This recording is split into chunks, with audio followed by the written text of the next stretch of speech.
Assalamu alaikum, dear viewers. In all the religions, there are two types of worship. One is mass or congregational, and the other individual. All the religions require mandatory participation in mass worship because it is a means of propagation and creates zeal and zest among the followers. The scarcity of congregation tells upon further propagation, understanding, and ardor for the religion. But so far as mortification of self is concerned, all the religions are unanimous that for concentration and meditation, a complete seclusion, solitude and silence is a prerequisite. In order to understand this concept, let us see how various religions, great personalities, practiced meditation and what they said about it. Zoroaster remained confined at Mount Ceylon for 10 years in complete solitude and silence. He was also known as Zoroaster. His teachings were the foundation of ancient Iranian culture and had a profound impact on the development of later religions such as Judaism, Christianity, and Islam. Now, why did he do so? What was the purpose of staying at Mount Ceylon for 10 years? The answer is simple and straightforward. His intention behind it was meditation and concentration. He wanted to have a glimpse of the first light, which may lead him to the path of righteousness. And when he looked up into the sky and contemplated its immensity and beauty, he experienced a profound sense of awe and wonder. This experience led him to realize the existence of a supreme being, which laid the foundation of his future teachings. This is what we find in the Zend Avesta, where it is written that his spirit became purified and illuminated through meditation. Avestan word, hupto, has been translated as meditation. While contemplating the vastness of the universe and the intricate order of nature, Zoroaster realized the presence of a divine intelligence that had brought everything into existence. This realization led him to formulate his central religious doctrine, the concept of Ahura Mazda, as the supreme creator and the source of all wisdom and light. And this all happened as a result of meditation and concentration, which he obtained in solitude. And after coming back from solitude, he started his mission and traveled around spreading his message.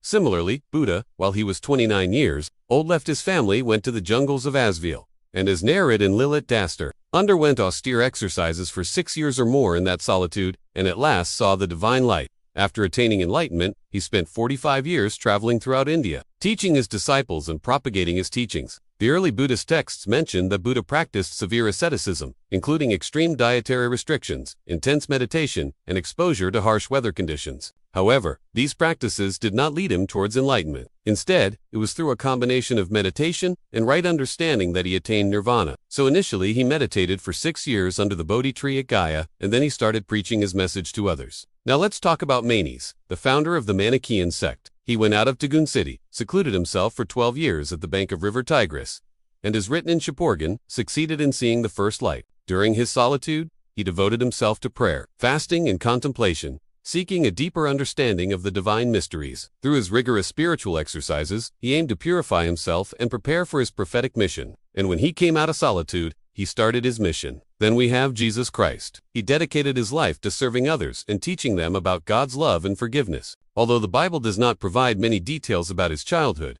it does mention that he spent time in solitude during his early years. As mentioned earlier, between the age of 13 and 30 years, he secluded himself for meditation and concentration. However, the exact location of this event is still unknown to his Bible. After this period of solitude, he began his public ministry, preaching and healing people and gathering disciples who later became Christians. Then we come to Moses. He is revered as one of the most important prophets in the Abrahamic religions. According to the Bible, he led the Israelites out of slavery in Egypt and received the 10 Commandments on Mount Sinai.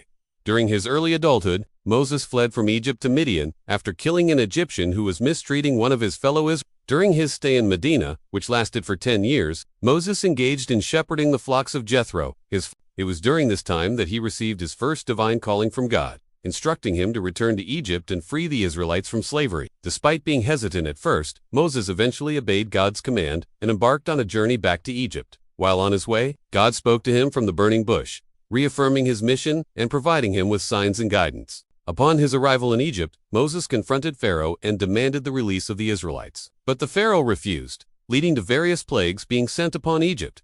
Eventually, after the death of the firstborn sons of the Egyptians, Pharaoh relented and allowed the Israelites to leave. However, after some time, the Israelites began to complain about their situation and question Moses' leadership.